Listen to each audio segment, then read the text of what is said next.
everyone, it's Sunday, which means it's time for another week's meal prep. Today I'm going to be making bison meatballs with zucchini noodles, roasted sweet potatoes, and some steamed asparagus. So stay tuned and I'll show you how. I went ahead and I peeled and chopped some sweet potatoes, and then I just threw on some salt, garlic powder, and pepper. I'm going to put those in the oven now. The oven is preheated to 375. I'm going to bake them for about 25 minutes and then I'll check on those in a little bit. Okay, so next I'm going to work on chopping up some fresh garlic, leeks, and ginger. This is going to be used for both the zucchini noodles as well as the bison meatballs. If you've never seen a leek before, that's this guy here, and it tastes very similar to onions. I just use leeks instead because I'm sensitive to onions. So you don't have to buy leeks, you can use onions or spring onions or whatever has that oniony flavor, whichever you prefer.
Alright, so I have a whole head of garlic chopped, 3 leeks, and 2 like 1-inch size chunks of ginger all chopped up and together in a mixing bowl here. Now I'm going to show you how to make the zucchini and yellow squash noodles. If you don't have a spiralizer, you should definitely invest in getting one because they are really cool. I'll show you this over here. This one happens to be an automatic one, and it's my first time trying it out. It's pretty nifty here, so hopefully you can see this. And what you're going to do is you open this up so that you can fit your squash in here. Okay. Then all you do is flip this on switch.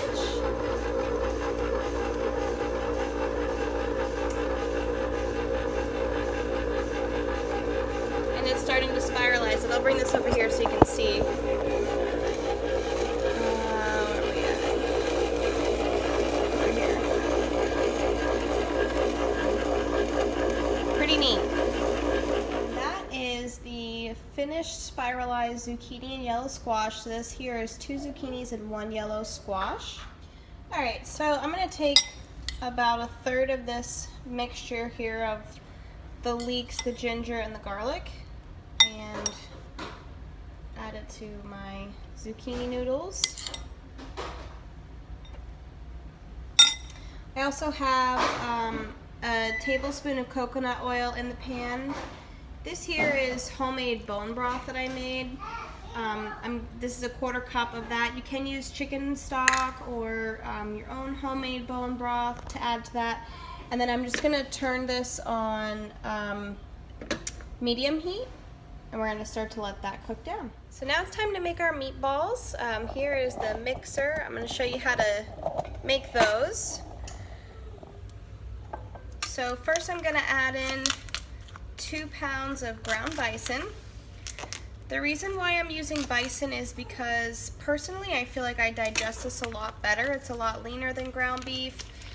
They also don't use any hormones or antibiotics in the bison, and it's loaded with B vitamins, and I kind of like the taste of it.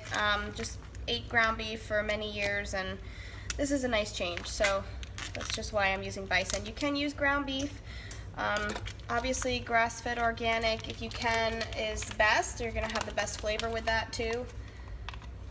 And you don't want to choose a meat that's really fatty, so I would say go with 90-10 or 93-7. Alright, so I'm going to add in another 1/3 of this mixture here.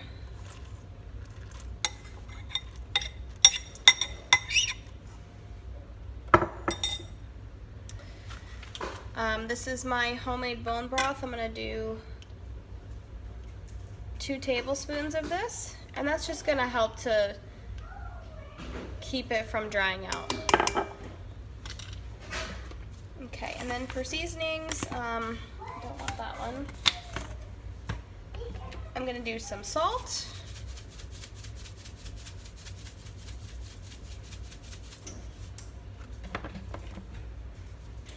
Black pepper.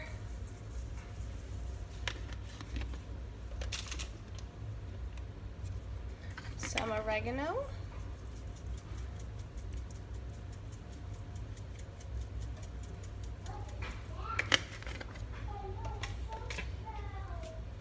And parsley.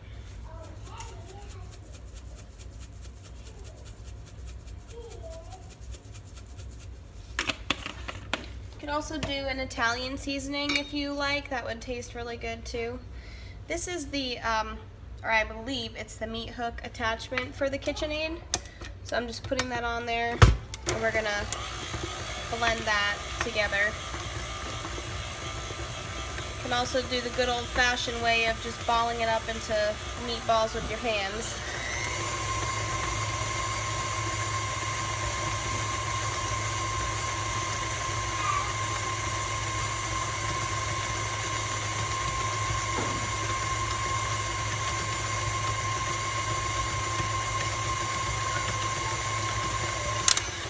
Okay, I'm going to check on these sweet potatoes here.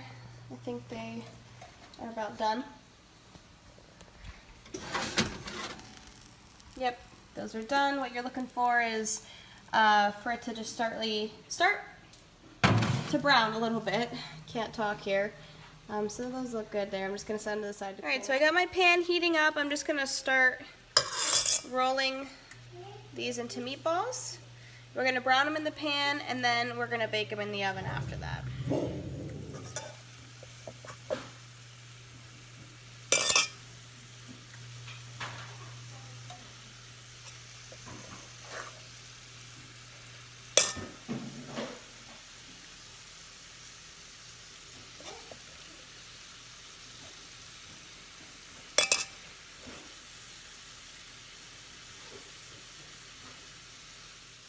Alright, I'm going to add another tablespoon or 2 to the pan of the bone broth.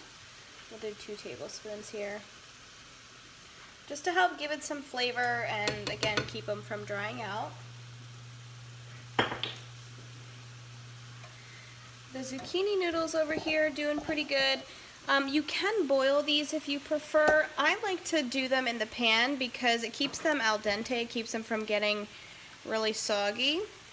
So I'm just going to saute them probably for like another 5 minutes or so, and then they should be done. I'm going to go ahead and steam my asparagus now.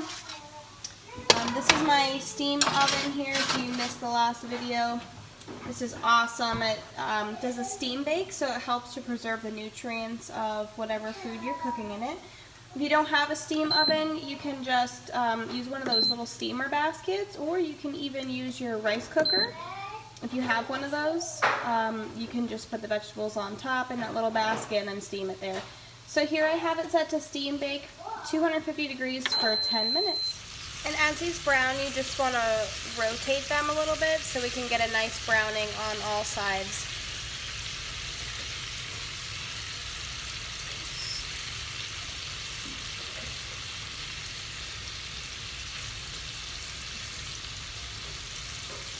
Zucchini noodles just finished up, so I transferred them to this container here. And meatballs, I am working on transferring them to the baking dish because they're going to go in the oven when the rest of these guys are done. We're making good progress, so it should just be a few more minutes on that. Okay, meatballs just finished on the stove top, so I'm going to transfer these to the oven. I have it set to 350. And we're going to bake those for 5 minutes. Okay, timer just went off, so we're going to check on these. And those are done. If you're not sure, you can always cut into them. One of the reasons why I like to make them smaller and to brown them first is because they cook a lot quicker. I just really bake them to make sure that they're cooked. Alright, and that completes tonight's meal prep. Hopefully you guys got something good out of this. If you do try the recipe, please leave me a comment and let me know what you thought. Also, please like and subscribe to my YouTube channel. And thanks so much. I'll see you guys next time.